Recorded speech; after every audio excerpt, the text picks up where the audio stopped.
Fasilitasnya itu sendiri pun dilengkapi secara betul-betul lengkap. Beasiswa langsung dari SMP Puspanegara, merasakan sekolah yang nggak hanya sekedar sekolah.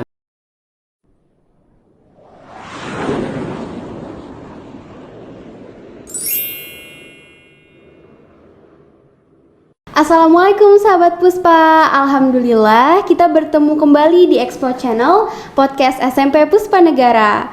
Bersama saya Latisha, saya akan menemani sahabat semua sampai akhir nanti. Sahabat Puspa, bagaimana nih kabarnya? Semoga baik-baik aja ya. Alhamdulillah kita bisa bertemu kembali nih di video atau Expo Puspa kali ini. Dan semoga kita selalu diberikan kesehatan, amin. Alhamdulillah nih, kesempatan ini kita akan berbincang bersama Kak Wahyu ya. Sebelumnya untuk lebih dekat dan lebih kenal lagi nih, mungkin banyak yang belum tahu Kak Wahyu ini siapa sih? Boleh dong Kak, silakan perkenalan dirinya. Baik, terima kasih untuk waktunya. Mohon izin, Assalamualaikum warahmatullahi wabarakatuh. Perkenalkan, nama saya Wahyu Trianto Agung Laksono. Untuk saat ini umur saya 23 tahun. Saya termasuk dari dalam bagian alumni dari SMP Puspanegara di angkatan 15. Itu di tahun ajaran 2010 sampai 2013. Wah, Masya Allah, bangga banget ya Kak bisa menjadi bagian dari SMP Puspanegara ini. Alhamdulillah. Wah Kak, kalau boleh tahu nih Kak, kesan pesan Kakak nih selama sekolah di SMP Puspanegara ini apa nih Kak? Untuk kesan gimana ya, pastinya banyak lah, karena dalam kurun waktu jangka 3 tahun itu adalah sebuah momentum di mana itu adalah pengalaman, terutama pengalaman untuk diri saya, pengalaman untuk diri saya secara pribadi, di mana saya bisa akhirnya menjadi di tahap yang saat ini, tentunya tanpa mungkin saya tidak bisa menjadi di tahap seperti ini sebelum melalui tahapan yang ketika saya bersekolah di sini gitu. Visi misinya adalah pada saat itu sih kebanyakan kenangannya adalah ketika saya di sini itu benar-benar merasakan sekolah yang gak hanya sekedar sekolah gitu. Dalam arti sekolah tidak hanya sekedar sekolah itu yang hanya masuk kemudian duduk dengerin guru bicara kemudian pulang, enggak. Tapi di sini kita betul-betul menemukan Keluarga. Menemukan bakat, terutama ya. Bakat di mana setiap orang itu sulit untuk menemukan bakatnya, dan disinilah tempatnya kalau menurut saya ya. Karena bakat itu kita itu seperti difasilitasi, terutama itu. Kita difasilitasi dengan berbagai macam peralatan, perlengkapan yang bisa dibilang lengkap pada saat itu dibanding dengan yang lainnya. Disitulah saya secara pribadi pun mampu mengekspresikan, mampu menemukan, mampu mendapatkan bakat-bakat yang ada dalam diri saya gitu. Terutama lebih kepada karakter sih, karena karakter itulah akhlak, sikap itulah yang nantinya akan menentukan seseorang untuk menjadi pribadi yang seperti apa di kedepannya, terutama di usia range seperti saya kemarin itu kan ya, anak SMP itu sekitar umur 13 sampai 15 tahun lah gitu.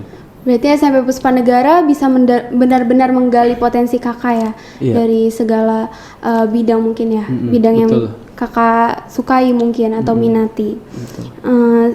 Sahabat Puspa, beliau akan membersamai kita sampai akhir nanti dan kita akan berbincang tentang SMP Puspanegara bersama beliau.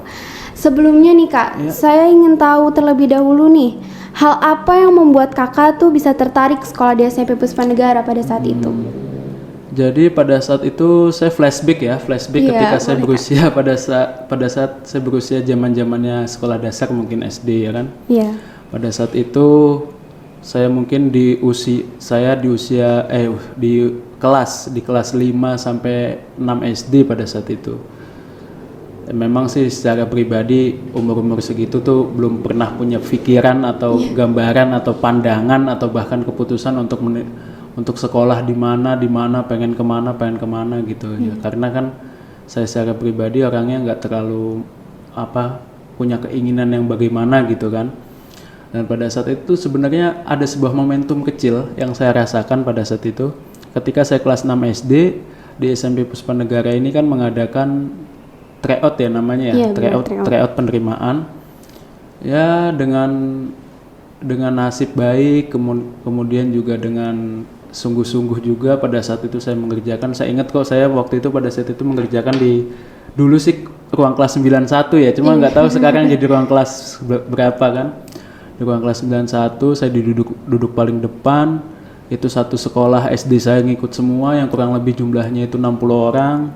Dan ternyata saya tahu bahwa tryout itu penerimaannya aja 60 orang juga, dan itu pun dari seluruh sekolah dasar yang mungkin ada di daerah Kecamatan Citerep, Kecamatan Cibinong, atau bahkan ruang lingkup Kabupaten Bogor sampai Depok mungkin ya pada saat itu. Pada saat itu SMP Puspa Negara menyelenggarakan tryout. Dengan di situ saya ikut berpartisipasi dengan teman-teman yang lain juga, teman-teman yang satu sekolahan maupun di luar sekolahan. Kami sama-sama bersaing, kami sama-sama intinya itu ingin mencoba hal baru lah, ingin membuat sebuah pengalaman, ingin mencoba hal baru, dan juga ingin mencari sebuah peruntungan gitu. Nah, pada saat itu saya mengikuti, dan alhamdulillah ketika ada hasil pengumuman diumumkan, itu saya ingat betul saya itu adalah di peringkat 32. Di peringkat 32 di SMP Puspa Negara ini. Dan secara nggak langsung pun saya pada saat itu mendapatkan beasiswa langsung dari SMP Puspa Negara, yang pada saat itu jumlahnya kurang lebih potongan biaya masuk lah intinya daripada murid-murid yang lain yang melakukan secara umum gitu. Kalau boleh tahu itu dari berapa siswa nih Kak? Dari berapa anak yang mengikuti tryout itu? Seingat saya itu pada saat itu tryout dilaksanakan gak hanya 1 hari, tapi kurang lebih itu ada 2 hari 3 hari, dan itu pun bertahap. Dan setiap harinya pun ada gelombang. Misalkan ini gelombang pagi jam sekian sampai sekian, ntar ada lagi siang begitu. Karena saking banyaknya saking banyaknya gitu. Dan pada saat itu pun saya mengikuti itu di gelombang pagi. Saya ingat gelombang pagi saya mengikuti tryout, dan itu pun pesertanya pun luar biasa sih, biasa banyak sekali, karena di depan pun parkiran mobil sampai penuh lah. Jalanan juga sampai macet kan. Wah, berarti bahwasannya pada saat zaman saya pada saat itu antusiasme dari wali murid, dari orang tua, kemudian dari personilnya secara pribadi pun memiliki keinginan yang tinggi untuk bergabung di sekolah Puspa Negara ini gitu. Benar. Perasaan kakak nih pada saat kakak termasuk 32 besar itu gimana Kak? Perasaan saya tentunya adalah pertama bersyukur sih. Pada saat itu saya bersyukur, dan saya adalah menjadi satu-satunya orang di perwakilan dari sekolah dasar saya yang keterima di sini melalui jalur tryout itu. Benar-benar senang ya mungkin ya. Ya, suatu bisa dibilang prestasi mungkin, bisa dibilang suatu kebanggaan mungkin, tapi saya lebih kepada suatu keberkahan sih buat saya gitu, di saat teman-teman sebaya saya yang pada saat itu yang seumuran saya masih bingung dia harus melanjutkan kemana, masih harus belajar dia untuk menempuh pendidikan tahap selanjutnya. Tapi ketika pada saat itu saya telah berhasil lolos di tahap tryout di SMP Puspa Negara ini, kan berarti satu tahap saya ibaratkan tenang lah gitu. Intinya itu ketenangan. Udah ada bayangan mungkin ya, betul. Udah ada pegangan nih mau SMP kemana gitu. Kalau ngomong-ngomong pada saat itu kakak dapat beasiswa atau potongan harga itu, pandangan kakak terhadap SMP Puspa Negara gitu. Pas kakak masuk mungkin waktu pertama, wah SMP Puspa Negara ternyata begini gitu. Pada saat itu masih SD sih ya, saya jadi realistis aja sih, karena saya nggak terlalu punya pandangan atau keinginan atau harapan seperti apa. Intinya pada saat itu saya hanya yang penting saya bisa sekolah, saya bisa fokus, apapun peluang yang saya dapat pada saat itu saya manfaatkan betul-betul. Saya fokus belajar intinya, karena saya paham tahapan saya pada saat itu masih jauh, dan di usia-usia seperti itu adalah usia-usia yang kita itu pengennya senang-senang terus ya kan, main terus ya kan. Dan itu pun saya nggak memungkiri hal-hal tersebut, karena saya pun pernah mengalami hal tersebut. Memang ya banyak fokusnya main, tapi ketika kita berada di sini, kita pun ketika saya pribadi pada saat itu sekolah di sini, itu kita mampu untuk memanajemen. Dalam arti memanajemen adalah kita tahu batasan mana, kita tahu mana waktu-waktu seperti apa, di mana yang kita itu bisa manage. Mengatur. Oh iya, kita harus jam segini nih kita bisa ngobrol sama teman. Oh jam segini nih kita bisa istirahat. Oh jam segini nih kita harus fokus buat belajar. Oh jam segini nih kita harus bisa belajar kelompok. Oh jam segini nih kita harus mampu bersosialisasi dengan masyarakat. Berarti kedisiplinan ya Kak ya. Melatih kedisiplinan, mengatur waktu dan kegiatan gitu ya Kak. Betul. Kalau ngomong-ngomong kegiatan, Kakak pada saat itu kegiatan Kakak kan Kakak bilang ekskul paskibra nih Kak. Kalau boleh tahu prestasi apa aja Kak yang selama SMP Puspanegara ini Kakak bersekolah? Jadi pada saat itu ya bisa dibilang sih antara ekstrakurikuler maupun intrakurikuler yang Kakak alami ya, yang Kakak lakukan pada saat itu baik dalam bidang akademik maupun di luar akademik, terutama paskibra itu sebenarnya seimbang.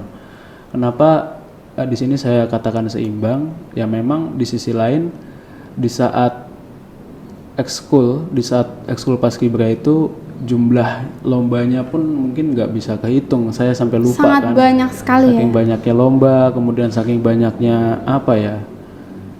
Kadang itu kita dalam satu minggu kan, di hari Sabtu atau Minggu itu kadang kita 2 kali lomba. Bagaimana kita bayangkan persiapannya, latihannya, kematangannya, kemudian kekuatan pikiran kita, kekuatan mental kita, kemudian bagaimana caranya kita manajemen dengan kegiatan waktu belajar ya kan. Itu kan semua harus mampu.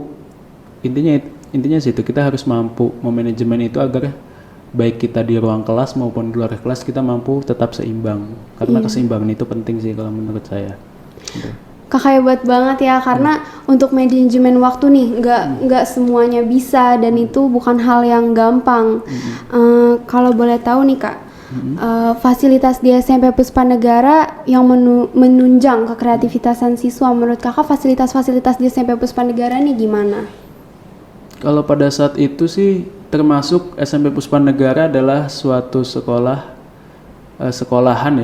yang menurut saya fasilitasnya cukup baik, bukan cukup sih, maksudnya apa ya, sangat baik lah. Iya. Karena untuk kegiatan ekstrakurikuler maupun intrakurikuler sendiri adalah menurut saya sendiri adalah yang terlengkap gitu. Belum lagi untuk kegiatan belajar yang menggunakan media seperti pada saat itu kan sudah mulai pergantian dari kapur ya, dari papan tulis menggunakan whiteboard, kemudian menggunakan spidol dan kemudian menggunakan infocus. Kemudian juga sejalan sih kalau menurut saya, sejalan dengan praktek-praktek kita di luar. Contohnya kayak praktek pada saat itu praktek sains ya kan, kemudian praktek komputer segala macam itu pun kan disediakan kan. Beda halnya mungkin dengan teman-teman saya juga yang lain yang di luar sekolah SMP Puspanegara pada saat itu, di mana kemampuan motorik mereka untuk mengetahui secara praktek kurang. Tapi di sini itu betul-betul seimbang, karena fasilitasnya itu sendiri pun dilengkapi secara betul-betul lengkap untuk menunjang bakat, kemampuan dan kreativitas siswanya itu sendiri. Benar, Masya Allah. SMP Puspanegara ini juga sangat menunjang fasilitas, dari fasilitas-fasilitasnya sangat memaksimalkan anak muridnya dalam berpotensi juga ya Kak ya. Masya Allah, semakin bangga nih saya bisa menjadi keluarga dari SMP Puspanegara ini, dan meningkatkan kreativitasan siswa. Lengkapnya fasilitas sekolah pasti ditunjang dengan kualitas guru dong Kak. Menurut Kakak bagaimana dengan kualitas guru dari SMP Puspanegara ini? Menurut saya yang pernah saya alami pada saat itu adalah guru-guru di sini itu bukan hanya sekedar guru yang ngasih materi, nih loh saya kasih materi, lu pokoknya bisa nggak bisa itu urusan lu, enggak. Iya. Tapi guru yang mengajarkan pada saat itu adalah betul-betul guru yang memang itu seperti orang tua kita betul-betul gitu.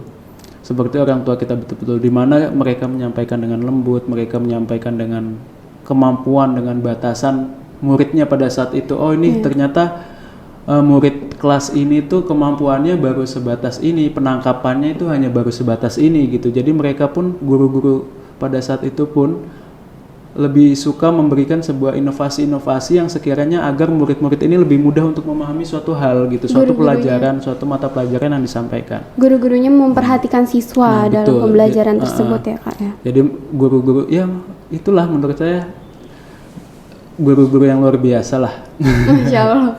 Guru-guru SMP Puspa Negara ya kak ya. Kalau boleh tahu nih kak, hal positif apa dari bersekolah di SMP Puspa Negara yang mungkin sampai sekarang kakak terapkan dan sangat berdampak ke kehidupan kakak? Yang pertama adalah yang saya rasakan ya pada saat itu adalah tingkat kedisiplinan. Iya. Karena tingkat kedisiplinan itu ketika kita mampu menerapkannya dan menanamkannya di ketika usia 13 sampai 15 tahun, itu adalah circle yang menurut kakak akan berpengaruh untuk dia menentukan langkah dia ke depan, seperti itu. Karena di usia seperti itu adalah ketika kita bertemu dengan sebuah circle atau lingkungan orang-orang yang mampu mengajarkan kita tentang kebaikan, di masa yang akan datang pun kita akan menjadi pribadi yang lebih baik gitu. Dan apabila kita bertemu dengan sebuah circle atau kumpulan atau teman-teman yang ibaratkan tingkah lakunya itu atau sifatnya atau karakternya itu kurang baik, ya mungkin di masa depan pun kita akan terbiasa dengan hal-hal yang seperti itu. Bisa berpengaruh Berpengaruh yang sangat besar. Karena kenapa kakak bilang demikian? Disiplin adalah suatu hal yang nomor satu yang utama. Begitu. Disiplin itu ketika kita dari diri sendiri aja sudah sadar, sudah paham, maka untuk kedepannya pun dengan lingkungan yang seperti apa kita mampu mengendalikan atau mengontrol diri kita sendiri begitu. Mungkin disiplin ada jatuh bangunnya nih kak. Betul. Dari kakak sendiri, cara mempertahankan kedisiplinan kakak yang sudah terlatih dari SMP Puspa Negara ini kak, mungkin ada tips gitu? Untuk mempertahankan adalah begini, kita pernah dengar kan, segala sesuatu itu bisa karena terbiasa. Makanya disinilah tempatnya. Ketika kita mampu membiasakan hal tersebut, maka sampai ke depan pun kita akan menjadi terbiasa gitu. Kita nggak akan merasa terbebani dengan hal-hal apa yang telah kita biasakan. Makanya seperti disiplin. Disiplin itu ya harus dibiasakan. Dibiasakan dari kita, dibiasakan dari diri kita sendiri, dibiasakan dari lingkungan kita di range usia 13 sampai 15 tahun itu tadi yang seperti telah saya ucapkan. Dan jika kita sudah telah membiasakan hal itu sejak dini, maka kedepannya pun kita akan terbiasa dengan hal tersebut gitu. Iya. Masya Allah. Jadi menurut kakak di masa-masa SMP Puspa Negara, di masa-masa dari 13 sampai 15 tahun ini sangat berpengaruh dalam melatih disiplin dan juga circle yang kita temani mungkin ya kak ya, sangat berpengaruh dalam kehidupan kita selanjutnya nanti. Betul. Wah, saya sangat bangga, saya semakin bangga bersekolah di SMP Puspa Negara ini. Yuk adik-adik jangan berpikir lagi untuk menjadi bagian dari keluarga kita. Yuk segera daftar dan menjadi keluarga besar SMP Puspa Negara. Di sekolah ini kita dapat menggali kemampuan kita, sekolah impian, sekolah para juara. Nah kak, kakak ada pesan gak nih untuk adik-adik yang bersekolah maupun penonton di rumah? Pesan kesan saya sih terutama untuk siswa-siswinya juga ya, karena saya sebagai alumni, saya pun berharap banyak terhadap generasi penerus SMP Puspa Negara ini, di mana siswa-siswi yang ada sekarang adalah sebagai pemegang hubungan antara dari mulai berdirinya sekolah ini sampai nantinya di generasi selanjutnya begitu kan. Harapan saya untuk siswa-siswi yang ada sekarang, pesan saya di masa pandemi yang seperti ini, di masa-masa sulit seperti ini, tetaplah berjuang, tetaplah disiplin, tetaplah melakukan hal-hal kreativitas yang benar-benar teman-teman itu senangi, teman-teman sukai. Carilah bakat teman-teman yang ada di sini dengan fasilitas yang ada di sini. Berilah suatu inisiatif baru, suatu kreativitas baru untuk menunjang kegiatan gitu. Karena kenapa saya katakan demikian? Karena itulah nanti yang akan berpengaruh ketika kita telah menemukan apa yang kita senangi, terutama dalam hal positif. Tentunya itulah yang nantinya akan menjadikan teman-teman semua memilih orang yang hanya nggak sekedar punya ijazah, tapi orang yang benar-benar memiliki experience, orang yang benar-benar memiliki karakter itu. Dan memiliki ilmunya ya kak ya. Pastinya. Ya. Mungkin kakak ada alasan kenapa sih adik-adik harus masuk SMP Puspa Negara gitu? Ya, untuk yang baru buat penonton ya, yang tentunya sekarang mungkin range-nya di kelas di umur-umur kelas 6 sekolah dasar yang masih bingung harus ingin melanjutkan pendidikan di mana di masa situasi seperti ini, ya mungkin bisa dijadikan option salah satunya adalah di SMP Puspanegara ini. Karena apa? Karena di sini adalah sebuah sekolah yang betul-betul nantinya dampaknya, efeknya jika memang teman-teman memiliki bakat, memiliki kesenangan, memiliki yang senang dengan hal-hal baru, tentunya hobi-hobi tertentu, teman-teman yang saat ini masih ada di sekolah dasar bisa mengekspresikannya di SMP Puspanegara dengan fasilitasnya, dengan guru-gurunya yang ramah, dengan kakak kelasnya yang siap membantu, kan seperti itu. Masya Allah. Jadi benar-benar bangga banget nih Kak, dan alhamdulillah senang banget bisa berbincang-bincang sama Kakak juga. Terima kasih Kak. Semoga SMP Puspanegara semakin maju dan semakin melahirkan siswa-siswi yang berprestasi. Amin. Sekali lagi yuk segera daftar di SMP Puspanegara, jangan berpikir lagi. Terima kasih sudah menonton dan mendengarkan kita. Tunggu di part selanjutnya ya. Semangat untuk mencapai impian, sekolah impian, sekolah para juara. SMP Puspanegara. Yuk jangan ragu lagi untuk daftar di SMP Puspanegara. Terima kasih. Wassalamualaikum warahmatullahi wabarakatuh.